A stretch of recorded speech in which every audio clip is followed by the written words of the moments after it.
Hello everyone. आज हम करेंगे क्लास 8 का chapter 7 particulate nature of matter, यानी मैटर का पार्टिकुलेट नेचर, यानी मैटर कहते हैं हम पदार्थ को, उनका कणात्मक स्वरूप। प्रोब एंड पॉन्डर, जांचो और सोचो। तो देखो, करते हैं हम chapter start.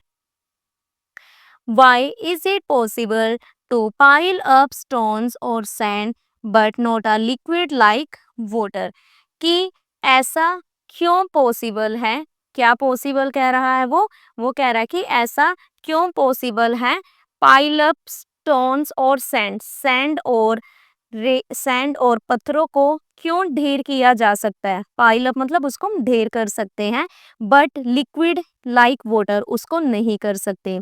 Why does water take the shape of folded hands but lose that shape when released? पानी मुट्ठी में लिए हाथों का आकार क्यों ले लेता है, लेकिन छोड़ने पर वो अपना आकार खो देता है? We cannot see air, हम हवा को नहीं देख सकते। So how does it add weight to an inflated balloon? तो हम हवा को नहीं देख सकते, तो ये फुलाए हुए गुब्बारे में वजन कैसे बढ़ा देती है? Is the air we breathe today the same that existed thousands of years ago? क्या आज जो हवा हम सांस लेते हैं वही हजारों साल पहले भी मौजूद थी? शेयर योर क्वेश्चंस, अपने क्वेश्चंस को शेयर कीजिए। आपके माइंड में जो भी क्वेश्चंस होंगे तो वो आपको क्या है, शेयर करना आपस में। आगे है, You might have collected pebbles and stones from the sand while playing on a river bank or a beach. आपने शायद नदी किनारे या समुद्र तट पर खेलते समय रेत से छोटे कंकड़ और पत्थर इकट्ठे किए होंगे। Where do these pebbles, stones and sand come from? ये कंकड़, पत्थर और रेत कहाँ से आते हैं? In the mountains, rocks gradually break down due to erosion. पहाड़ों में जो ये रॉक्स होते हैं, चट्टानें होती हैं, वो क्या है, धीरे धीरे क्या है, क्षरण के कारण क्या है, टूट जाती है। मतलब इरोजन के कारण वो क्या है, टूट जाती है। Rivers flowing through these regions carry along the eroded rock pieces. अब देखो क्या कह रहा है कि इन रीजन से बहने वाली नदियां कटे हुए चट्टानों के टुकड़े साथ लेकर चलती हैं। एज द रिवर्स फ्लो, जैसे नदी फ्लो करती है, they continue to break down the rocks further into pebbles. तो जैसे जैसे नदियां बहती हैं वो चट्टानों को तोड़ती और रहती है, ठीक है, वो चट्टानों को क्या करती हैं, तोड़ती रहती हैं। और किस में तोड़ देती है, जिससे कंकड़, पत्थर और, ठीक है, जिससे कंकड़ स्टोन हो गए, पत्थर सैंड रेत बनते हैं। And transport large quantities of them to the plains, और उन्हें बड़ी मात्रा में प्लेन्स तक ले जाती है। The bigger rocks are eventually broken down into finer grains of sand and clay. जो बड़ी चट्टानें हैं वो टूटकर रेत और मिट्टी के क्या है, महीन कणों में बदल जाती हैं। Is this grain the smallest unit of a bigger rock, और can these grains of sand and clay be broken down further? अब देखो क्या कह रहा है कि क्या ये कण, ठीक है, ये जो कण है किसी बड़ी चट्टान की सबसे छोटी इकाई है, या रेत और मिट्टी के ये कण और भी टूट सकते हैं, ठीक है। नेक्स्ट है, लेट अस फाइंड आउट, आइए हम फाइंड आउट करते हैं। तो इसे हम फाइंड आउट करेंगे नेक्स्ट टॉपिक से। 7.1, what is matter composed of? कि जो मैटर है किससे कंपोज्ड हुआ है, किससे बना है। एक्टिविटी 7.1, लेट अस एक्सप्लोर, आइए हम खोज करें। Take a stick of chalk and break it into two pieces. एक चौक का आपको स्टिक लेना है, चौक की डंडी लें और उसे दो टुकड़े में तोड़े। Continue breaking the chalk till it becomes difficult to break it further by hand. चौक को तब तक तोड़ते रहना है जब तक कि उसे हाथ से और ज्यादा तोड़ना मुश्किल ना हो जाए। Grind the small pieces of chalk thus obtained using mortar and pestle. अब हमें क्या करना है, जो हमें चौक मिला है, ठीक है, उसके छोटे-छोटे टुकड़ों को हमें क्या करना है, सिलबट्टे से पीस लेना है, ठीक है? बिल्कुल बारीक कर देंगे हम उसे। Observe the fine powder of chalk with the magnifying glass. Chalk के जो ये फाइन छोटे-छोटे जो पाउडर की फॉर्म में अब चॉक हो, मतलब ब्रेक हो चुका है ना, बिल्कुल छोटे-छोटे पाउडर की फॉर्म में, उसको मैग्नीफाइंग ग्लास से देखें। What do you observe? आप क्या देखते हैं? Each tiny grain you observe is still a SPAC of chalk. कि जो हर छोटा कण जो आप देखते हैं वो अभी चॉक का ही कण है। तो देखो लड़का क्या कह रहा है, is every SPAC of this fine chalk powder still composed of the same substance, or has it changed into something else on breaking or grinding? कि वो क्या कह रहा है, ठीक है, कि क्या इस फाइन चौक चूर्ण का हर एक जो कण है अभी भी अब भी वो उसी पदार्थ से बना है, या तोड़ने और पीसने पे ये किसी और चीज में बदल गया है। Recall curiosity, grade 7 chapter changes around us physical and chemical। अब वो क्या कह रहा है कि याद कीजिए क्लास 7th में आपके पास एक चैप्टर था changes around us physical and chemical, है ना, हम कर चुके हैं क्लास 7th में ये। तो वो क्या कह रहा है कि आप ये पढ़ चुके हैं वहां पे कि इस ग्राइंडिंग चोक का फिजिकल चेंज और अ केमिकल चोक चेंज, कि क्या चोक को पीसना एक फिजिकल चेंज है या केमिकल चेंज है। You learned that the chalk doesn't change into a new substance on grinding। और आप सीख चुके हैं, है ना, हमने किया था कि जो चोक होता है उसको पीसने पर ये किसी न्यू सब्सटेंस में नहीं बदलता, ठीक है, न्यू सब्सटेंस में ये क्या है, नहीं बदलेगा, चोक आप जितना भी हम ब्रेक कर लें। It is a physical change, ये फिजिकल चेंज है in which only the size of each speck of chalk has reduced further. ये एक फिजिकल चेंज है जिसमें सिर्फ चोक का हर कण का आकार क्या हो गया है, रिड्यूस हो गया है, कम हो गया है। नेक्स्ट देखिए, these specks of chalk powder can be broken further into smaller particles by further grinding। कि चौक के इन चूर्ण के कणों को और भी पीसकर और भी छोटे कणों में तोड़ा जा सकता है। Let us imagine that this process of grinding continue। आइए मान लीजिए कि ये पीसने की प्रक्रिया चलती रहती है। Eventually, we would reach a stage where the chalk particles cannot be broken down any further। और अंततः मतलब लास्ट में हम एक ऐसे लेवल पे पहुंच जाएंगे कि जहां पे चौक के कणों को और नहीं तोड़ा जा सकता। The tiny units obtained at this stage are the basic building blocks that the chalk was made up of। और जो इस लेवल पर जो हमें छोटे छोटे, है ना, जो बिल्कुल ही छोटे छोटे चौक के जो पार्टिकल्स मिले हैं, घटक जो बेसिक बिल्डिंग ब्लॉक होते हैं, ठीक है, तो वही कहा इन्होंने कि जो छोटे छोटे यूनिट है जो मिले हैं इस स्टेज पे, वो क्या है, वो बेसिक बिल्डिंग ब्लॉक है जिससे कि चौक बना है।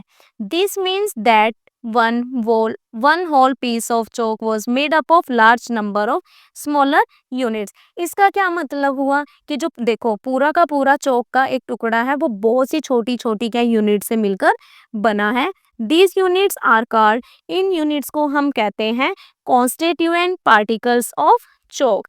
इन्हें हम क्या कहते हैं, इन्हें हम चौक के संघटक कण कहते हैं। अ constituent particles is the basic unit that makes up a larger piece of a substance or materials। ठीक है, अब देखो क्या कह रहा है, अब कॉन्स्टिट्यूएंट पार्टिकल्स हैं, ये वो बेसिक यूनिट हैं जो किसी भी पदार्थ या वस्तु के बड़े टुकड़े का निर्माण करती है।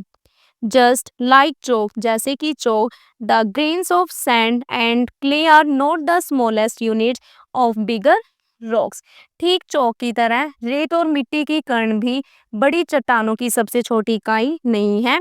These are also made up of a large number of their constituent particles.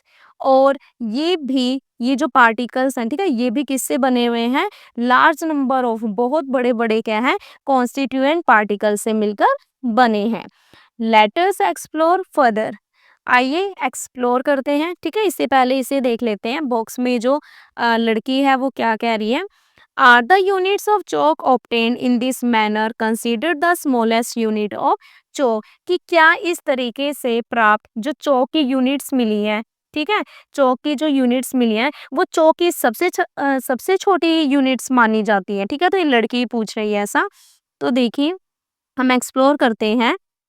Recall the dissolution of sugar into water to form a solution, याद कीजिए चीनी के पानी में घुलने की जो प्रोसेस से घोल है, सॉल्यूशन है, वो कैसे बनता है। व्हाट हैपन्स, क्या होता है, to sugar when it is dissolved in water, कि क्या होता है जब चीनी पानी में घुल जाती है, तो उस टाइम पर क्या होता है। इसे हम बताएंगे एक्टिविटी 7.2 लेट अस परफॉर्म, आइए हम परफॉर्म करें।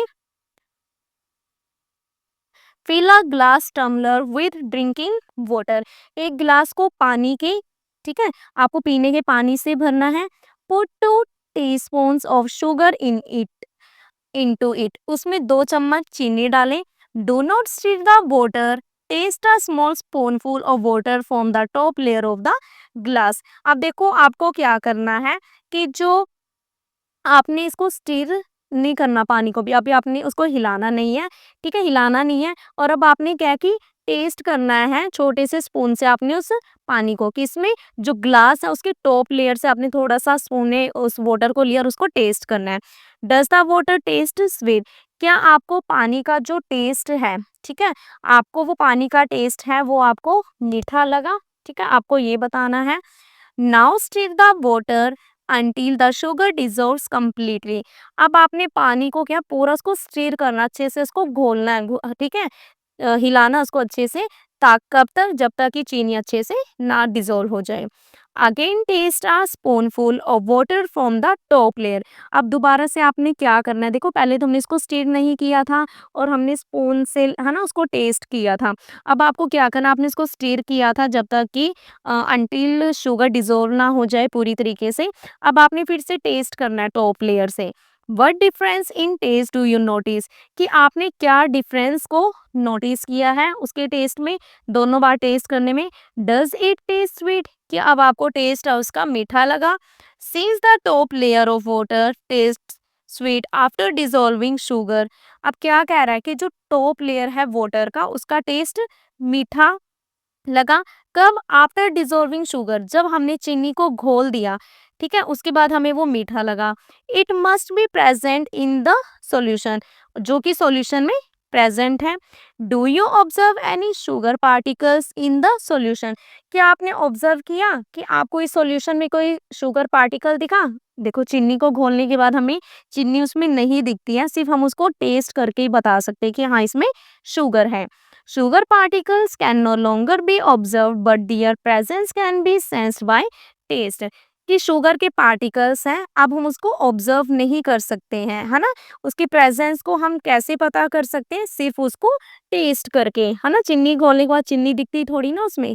When sugar dissolves in water, जब चीनी पानी में घुलती है, it breaks up into its, तो वो ब्रेक कर देती है इसे, किसमें, constituent particles which can not be broken down further, तो जब चीनी पानी में घुलती है तो वो उसको क्या है और भी क्या है पार्टिकल्स के इनके क्या बिल्कुल ब्रेक कर देती है, जिसको कि हम और ब्रेक नहीं कर सकते हैं।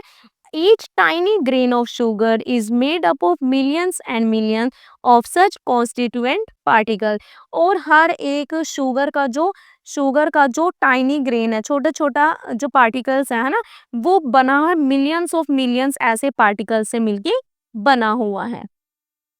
नेक्स्ट देखते हैं activity which is 7.1 and 7.2 support the idea that matter is composed of a large number of extremely small particles, क्या कह रहा है कि जो एक्टिविटी हमने देखी है 7.1 और 7.2 वो सपोर्ट करती है इस आइडिया को कि जो मैटर है वो बना हुआ है बहुत ही किससे मिलके बना हुआ है? Matter composed of a large number of, है ना, बहुत से नंबर में छोटे छोटे पार्टिकल से मिलके बना है।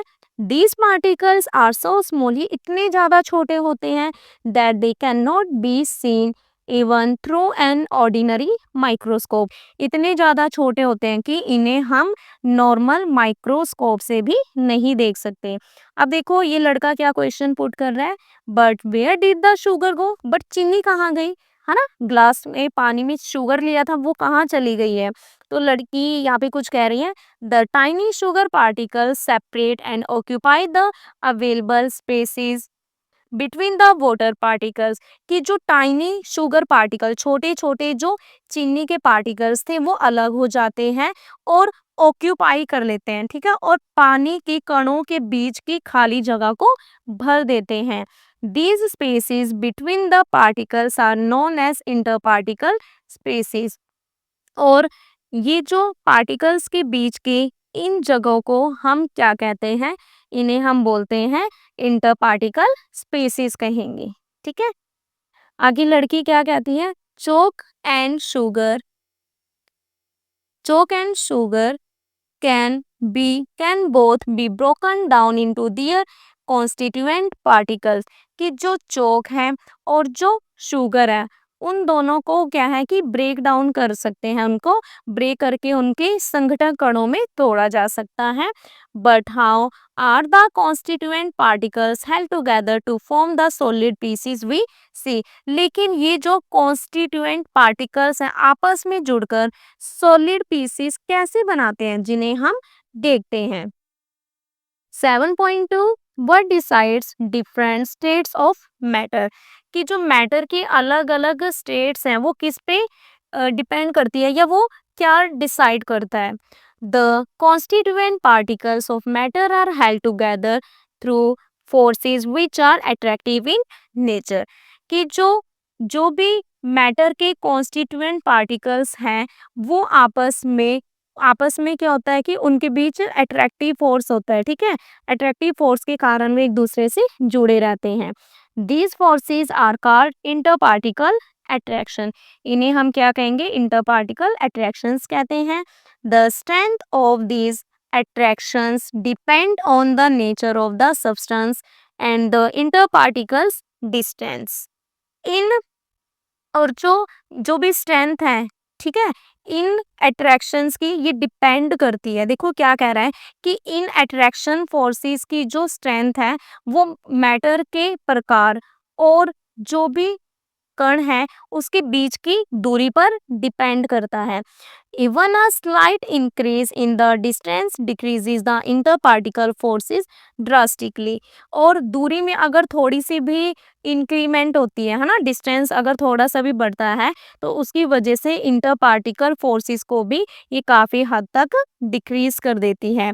The strength of this forces ultimately decides the physical state of the substance, और इन फोर्सेस की ही जो स्ट्रेंथ है, ठीक है, इन फोर्सेस की जो स्ट्रेंथ है वो ही मैटर की फिजिकल स्टेट को भी क्या करती है? डिसाइड करती है। आवर साइंटिफिक हेरिटेज, हमारी वैज्ञानिक धरोहर। Do you know that since ancient time people have been thinking about how far things could be broken down and what is matter made up of, कि क्या आप जानते हैं कि पहले टाइम से ही, जो प्राचीन काल से लोग ये सोचते रहे हैं कि जो वस्तुओं को कितनी छोटी यूनिट्स तक तोड़ा जा सकता है और मैटर किससे बना है। आचार्य Kanad, an ancient Indian philosopher, first spoke about the idea of a परमाणु एटम। अब देखो जो ये थे आचार्य, ठीक है, किनकी बात की इन्होंने? आचार्य कणाद थे जो, ठीक है, जो पहले टाइम के क्या थे? फिलोसफर थे। उन्होंने सबसे पहले बोला था, किसके आइडिया के बारे में बोला था इन्होंने? परमाणु एटम, ठीक है, इसकी अवधारणा की थी इन्होंने। ही believed that matter is made up of tiny, इन्होंने क्या कहा था कि मैटर है वो बना हुआ है टाइनी, छोटे छोटे इंडिविजुअल एटर्नल पार्टिकल्स कॉल्ड परमाणु। इंडिविजुअल मतलब अविभाज्य, जिसको हम क्या कि डिवाइड ना कर सके, ऐसे पार्टिकल्स से बना है जिसको हम परमाणु कहते हैं। This idea was written in his work, और इस आइडिया को, ठीक है, लिखा गया था, ठीक है, किसमें लिखा गया था, कार्ड वैशेषिक सूत्र, ठीक है, ये विचार उनकी रचना वैशेषिक सूत्र में लिखा गया था। नेक्स्ट देखते हैं, Let us explore how these attractions vary in different states. आइए एक्सप्लोर करते हैं कि ये जो अट्रैक्शन है कैसे ये अलग अलग स्टेट्स में कैसे होते हैं, वरी करते हैं, मतलब वरी करना मतलब क्या है, ये कैसे अलग अलग स्टेट में अलग अलग होते हैं। तो देखते हैं हम topic 7.2.1 solid state. How are constituent particles है टुगेदर इन सॉलिड, कि सॉलिड में जो कॉन्स्टिट्यूएंट पार्टिकल्स हैं वो किस तरीके से आपस में जुड़े रहते हैं। Activity 7.3 let us find out, आइए फाइंड आउट करते हैं। Collect a few solid objects, कुछ सॉलिड ऑब्जेक्ट को हमें इकट्ठा करना है। Such as a piece of iron और एन आयन नेल, जैसे कि लोहा हो गया या लोहे की कील। A piece of rock salt, rock salt हो गया जैसे, ठीक है, जैसे जो सेंधा नमक का टुकड़ा हो गया, ठीक है। अ स्टोन, पत्थर हो गया। पीस ऑफ वुड, लकड़ी का टुकड़ा। की, चाबी। And a piece of aluminium, और एल्यूमिनियम का टुकड़ा। Observe their shapes and size, इनकी शेप और साइज को ऑब्जर्व करें। ट्राई हैमरिंग देम, उन्हें हथौड़े से मारकर देखें। In which of the above 6 objects do you think particles are strongly held together. देखो हमारे पास जो हमने ये 6 ऑब्जेक्ट लिए, ठीक है, जो यहाँ पे दिखाई दे रहा है। अब ये कह रहा है कि आप क्या सोचते हैं कि इनमें से कौन से 6 ऑब्जेक्ट है जो आपस में बहुत ज्यादा मजबूती से जुड़े हुए हैं। You must have noticed that all these objects are solid. आपने नोटिस किया होगा कि ये सभी वस्तुएं, हमारी जो भी ऑब्जेक्ट्स हैं वो सॉलिड है। They have a definite shape and volume. इनका एक definite shape और volume है। This is due to the fact that in solid the particles are tightly packed and the interparticles attractions are very strong. ठीक है, तो ये जो देखो मैंने पॉइंट कहा है, ये हमारी क्या है, सॉलिड की प्रॉपर्टी है। ठीक है, ऐसा इसलिए है क्योंकि जो सॉलिड है उसमें जो पार्टिकल्स है वो बहुत टाइट टाइट पैक होते हैं, और इसीलिए उनके बीच जो इंटर पार्टिकल अट्रैक्शन है वो बहुत ज़्यादा स्ट्रॉन्ग होती है। और जो ये स्ट्रॉन्ग फोर्सेस ऑफ अट्रैक्शन होता है, hold the particles in fix position. अब देखो इनके बीच में जो फोर्सेस ऑफ अट्रैक्शन है वो बहुत ज़्यादा क्या है, स्ट्रॉन्ग है, तो वो उनको होल्ड करके रखेगी और एक फिक्स पोजीशन पे, preventing them from moving freely, और जिससे कि वो उनको इधर उधर मूव करने से क्या करेगी, रोकती है।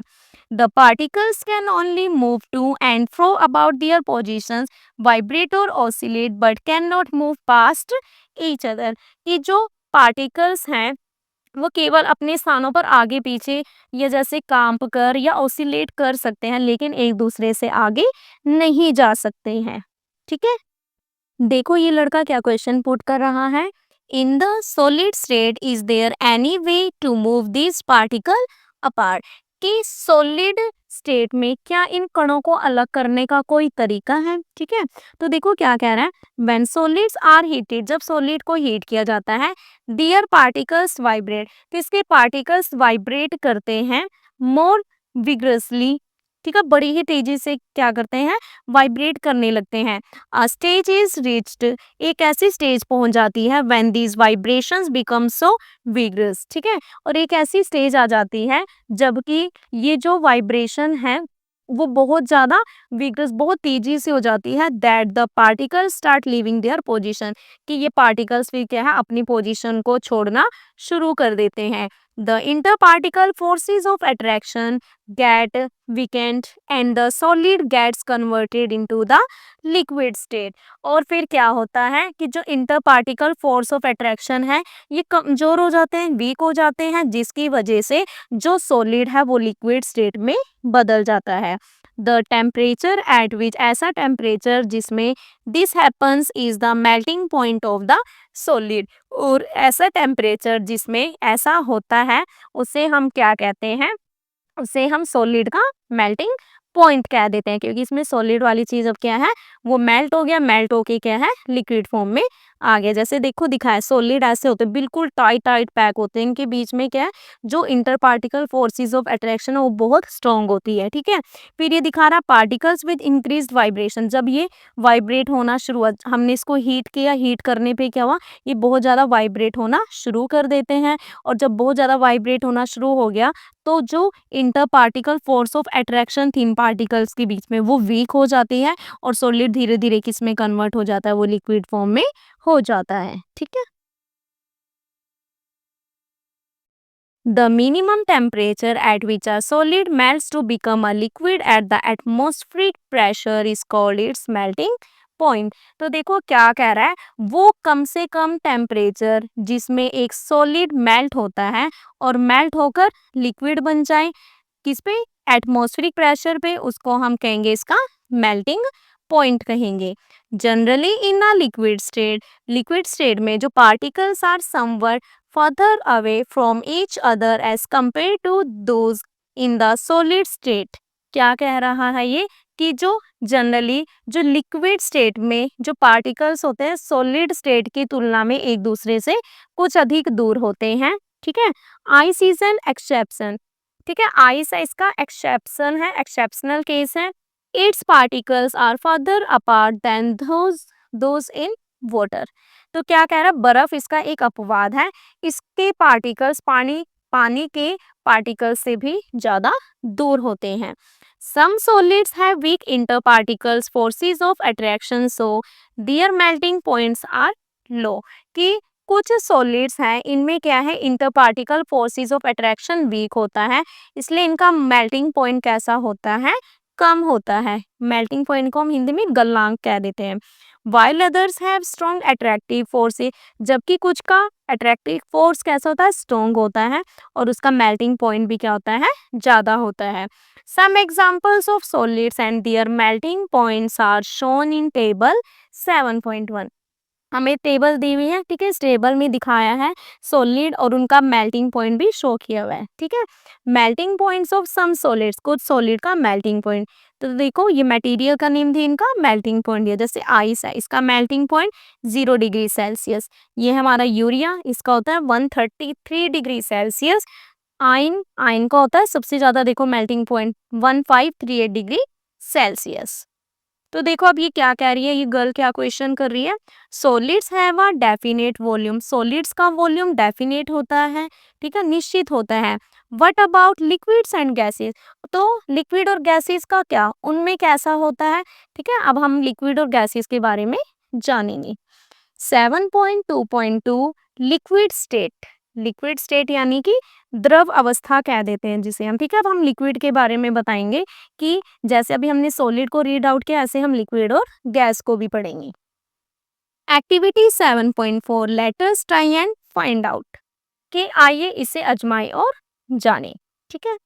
तो देखो एक्टिविटी है, take 3 clean and dry containers of different shapes. आपने क्या करना है, 3 अलग-अलग आकार के 3 साफ और सूखे बर्तन लेने, कंटेनर लेने हैं। Label them A B and C, उनका नाम ए बी सी ऐसे हमने दे दिया, ठीक है। Mark the 200 ml level in each container using a marker और by pasting a thin strip of paper. आपने क्या करना है, हर बर्तन में 200 ml का क्या करना है, हर जो कंटेनर है ना उस पे आपने मार्क कर देना है बर्तन पे 200 ml का लेवल, ठीक है। या पतली सी क्या है, स्ट्रिप लेनी है आपने, उसको चिपका कर आपने इसको मार्क करना है, ठीक है, उसको पेस्ट करके कर सकते हो। Fill container A with water up to the marked level. अब देखो ए कंटेनर आपने इसको फिल कर दिया वाटर से, ठीक है, जितना उसको मार्क किया है। Carefully transfer the water from container A to container B without spilling and observe the shape and level of the water. क्या कह रहा है ये, कि आपने बर्तन ए का पानी बड़े ही सावधानी से बर्तन बी में डालना है, वो भी विदाउट स्पिलिंग, बिना गिराए, और पानी का आकार और उसके लेवल को देखें। ठीक है, उसकी लेवल देख रहे हैं, इसमें से जैसे हमने अब बी बर्तन में डाल दिया। ठीक है, now transfer the same water from container B to container C. अब ये सेम वाटर को मैंने क्या कर दिया, सी कंटेनर में डाल दिया। Carefully and observe the shape and it's level again. ध्यान से देखिए और ऑब्जर्व करना है आपको उसके शेप को और उसके लेवल को दोबारा से देखिए। You will notice that the water takes the shape of the container into which it is poured। कि अब आपने ये क्या कह रहा है कि आपने नोटिस करना है कि पानी उस बर्तन का शेप ले लेती है जिसमें उसे डाला जाता है। देखो, पहले इस बोतल में था पानी, फिर उसमें से इस जग में डाला, फिर इससे ग्लास में डाला। तो देखो ये क्या कह रहा है कि हम पानी को जिस भी बर्तन में डाल रहे हैं ना, वो उसी का शेप ले लेती है। ठीक है, जिसमें उसको डाला जाता है। So we can say that the liquids do not have a fixed shape। तो क्या आप कह सकते हो कि लिक्विड का फिक्स शेप होता है? नहीं, इसका फिक्स शेप नहीं होता। इसको तो हम जिस कंटेनर में रखते हैं ना, वो उसी का शेप ले लेता है। देखो, and take the shape of the container, इसने उसी कंटेनर का शेप ले लिया है। दे आर kept in, जिसमें इसको रखा गया। दिस हैपन्स, ऐसा हुआ बिकॉज, क्योंकि the particles of liquids are free to move, क्योंकि लिक्विड के पार्टिकल्स फ्री होते हैं मूव करने के लिए, है ना। सॉलिड के नहीं होते पर लिक्विड के होते हैं। इन ऑल थ्री कंटेनर्स, तीनों कंटेनर में the water level remains at 200 ml and no change in volume is observed. क्या कह रहा है कि तीनों बर्तनों में, तीनों कंटेनर में जो वाटर का लेवल है 200 ml पर ही रहता है और वॉल्यूम में कोई भी जो चेंज है वो ऑब्जर्व नहीं किया। Hence we can say that liquids have a definite volume। तो इस तरीके से हम क्या कह सकते हैं कि जो लिक्विड है, ठीक है, हम क्या कह सकते हैं, लिक्विड है उसका वॉल्यूम कैसा है, डेफिनेट है। ठीक है, तो इम्पोर्टेंट पॉइंट्स है ये जो मैं मार्क कर रही हूँ ना, ये भी ठीक है, ये इसकी प्रॉपर्टी लगा सकते हैं आप। ठीक है, however, if a container is not clean, some water may stick to its walls, causing the water level in the next container to be slightly less than 200 ml after pouring। कि अगर यदि बर्तन साफ ना हो, ठीक है, जिसमें आपने पानी डाला हुआ है, तो अगर बर्तन साफ ना हो तो कुछ पानी उसकी दीवारों से चिपक सकता है, जिससे अगले बर्तन में पानी का लेवल डालने के बाद क्या थोड़ा कम हो सकता है। Activity 7.4 shows that the particles of liquids can move freely। कि एक्टिविटी 7.4 ये शो करती है कि जो लिक्विड के पार्टिकल्स हैं वो फ्रीली मूव कर सकते हैं, but only with in a limited space. ठीक है, क्या कहा है उसने कि पर क्या है, लेकिन उसका जो लिमिट स्पेस तक ही, ठीक है, limited. Therefore we can infer that liquids have no fixed shape but have a fixed volume। तो हम क्या कह सकते हैं कि लिक्विड का फिक्स शेप नहीं होता बट इसका वॉल्यूम क्या होता है, फिक्स होता है। ठीक है, let us now compare interparticle forces of attraction in liquids and solid।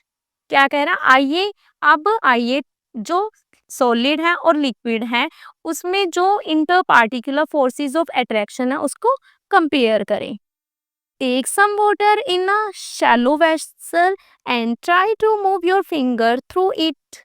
देखो क्या कह रहा है कि एक आपको शैलो बर्तन लेना है, उसमें थोड़ा पानी ले और इसमें अपनी उंगली को चलाने की कोशिश करें। Are you able to move your finger through the water. कि क्या आप पानी में से अपनी फिंगर को मूव कर पाते हैं। You can move your finger through water without breaking or cutting it permanently, which cannot be done in the case of solids। आप पानी में अपनी उंगली बिना तोड़े, ठीक है, बिना तोड़े या परमानेंटली रूप से मतलब काटे चला सकते हैं, जो सॉलिड के केस में पॉसिबल नहीं है।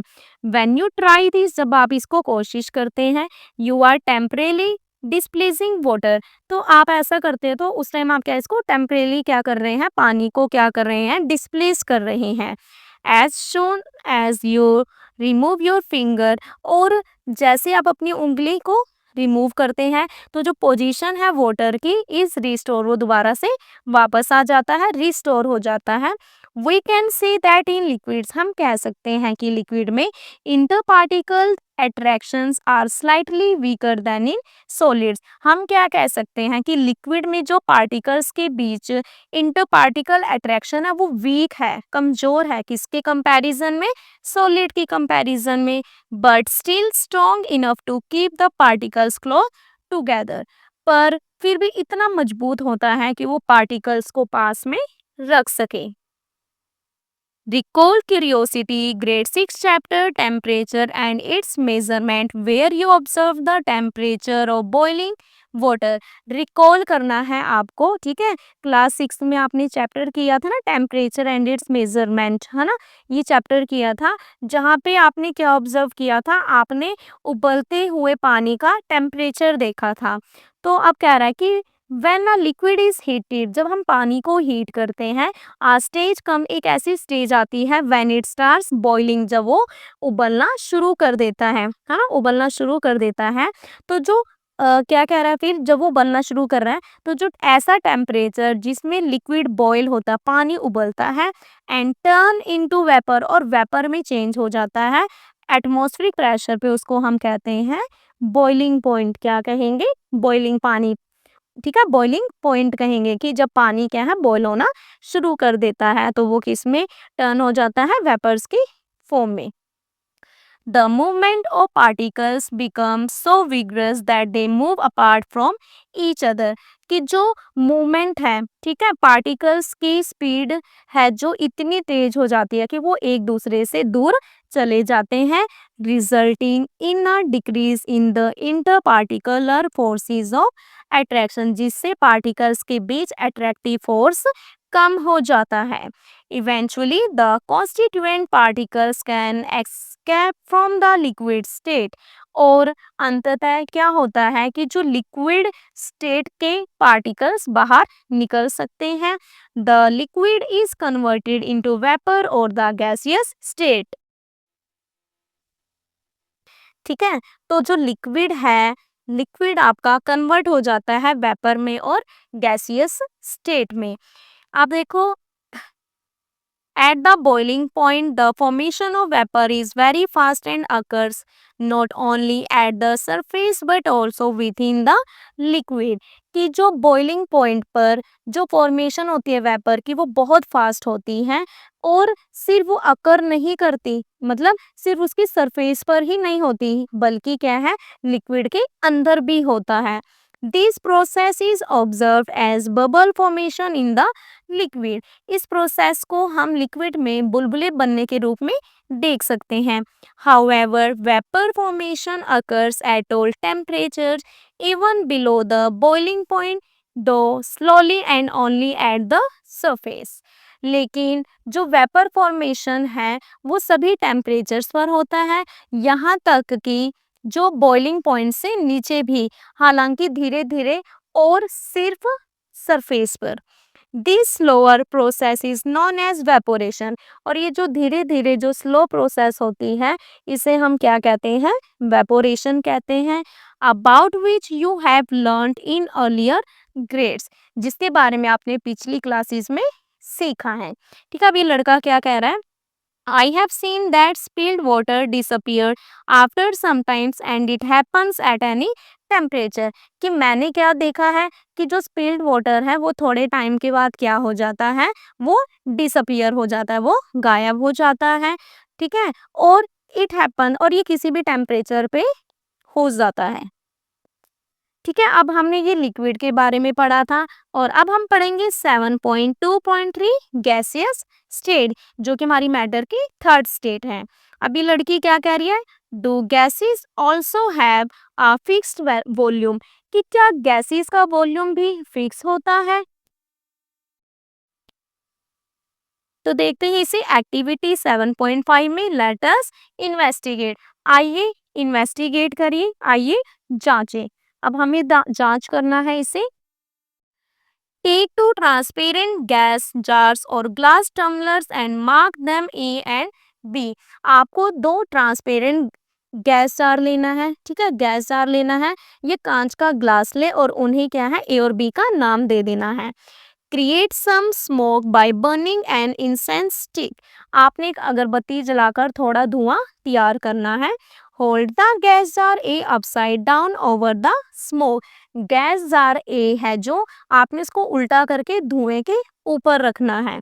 The gas jar should trap the smoke inside, जो गैस जार है उसको ना धुआं अपने अंदर बंद कर लेना चाहिए। Turn it over and cover it with the glass plate, उसे सीधा करें और एक कांच की प्लेट से ढक दें। Hold another gas jar B upside down and gently place it over the glass plate covering the gas jar A, एक और गैस जार बी को उल्टा करें और उसे धीरे से उस कांच की प्लेट पर रखें जो गैस जार ए को ढक रही है। तो देखो सेफ्टी फर्स्ट, आपको क्या ध्यान रखना है, be careful while burning an incense stick, आपको ध्यान रखना है जब आप अगरबत्ती को जला रहे हो, ठीक है, सेफ्टी का भी ध्यान रखना आपको।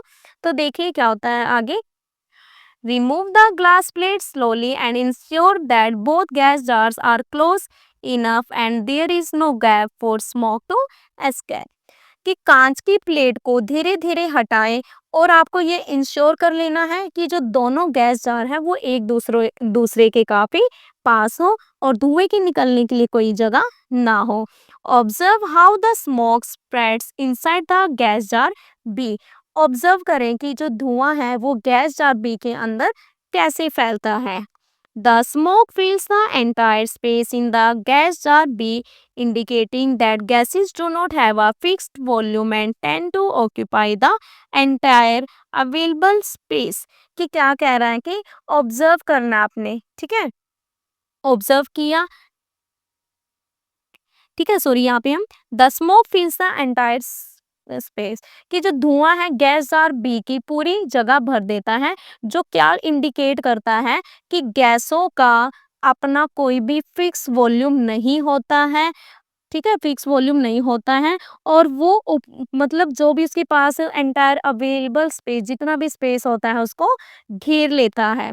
लाइक लिक्विड्स, लिक्विड के जैसे, they also acquire the shape of the vessel they are in, कि लिक्विड की तरह ये भी क्या करते हैं, ये भी उसी बर्तन का आकार ले लेती है जिसमें उन्हें रखा जाता है। हमने किया था ना पीछे लिक्विड के केस में भी ये चीज पढ़ा था, तो सेम इसमें ये वाली चीज क्या है, गैस के साथ भी है। This illustrates that the particles in gases move freely in all directions and the interparticle attractions are negligible. देखो, और ये दर्शाता है कि गैसों में जो पार्टिकल्स हैं सभी डायरेक्शन में क्या है, फ्रीली मूव करते हैं और पार्टिकल्स के बीच में जो अट्रैक्शन है वो बहुत ही कम होता है। एज अ रिजल्ट, इस कारण से gases do not have a fixed shape और वॉल्यूम, गैसेस का कोई भी फिक्स शेप और वॉल्यूम नहीं होता।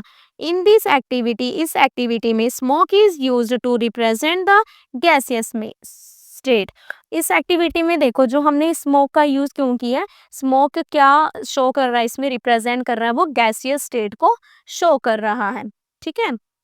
The tiny particles of smoke suspended in the air are constantly hit by invisible particles of gases and their movement helps us observe the motion of gas particles.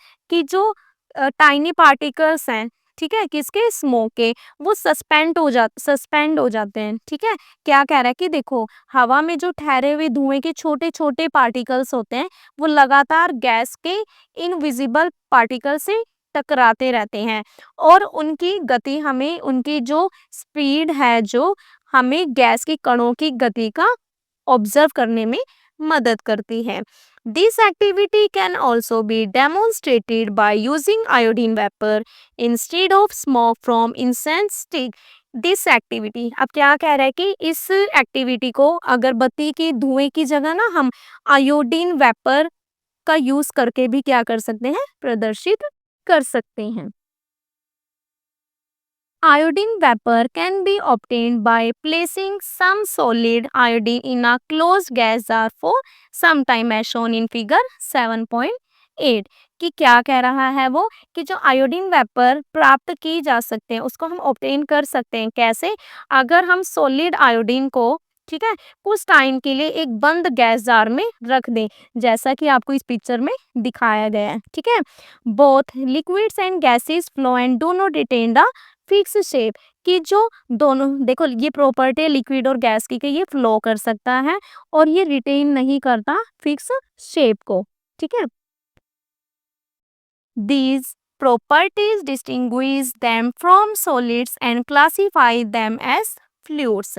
और ये जो properties हैं ये distinguish मतलब अलग करती है, ठीक है, ये अलग बनाती है उन्हें सॉलिड से और उसे हम क्लासीफाई कर सकते हैं कैसे? एज अ फ्लूइड, फ्लूइड की तरह उसे हम क्लासीफाई कर सकते हैं, ठीक है।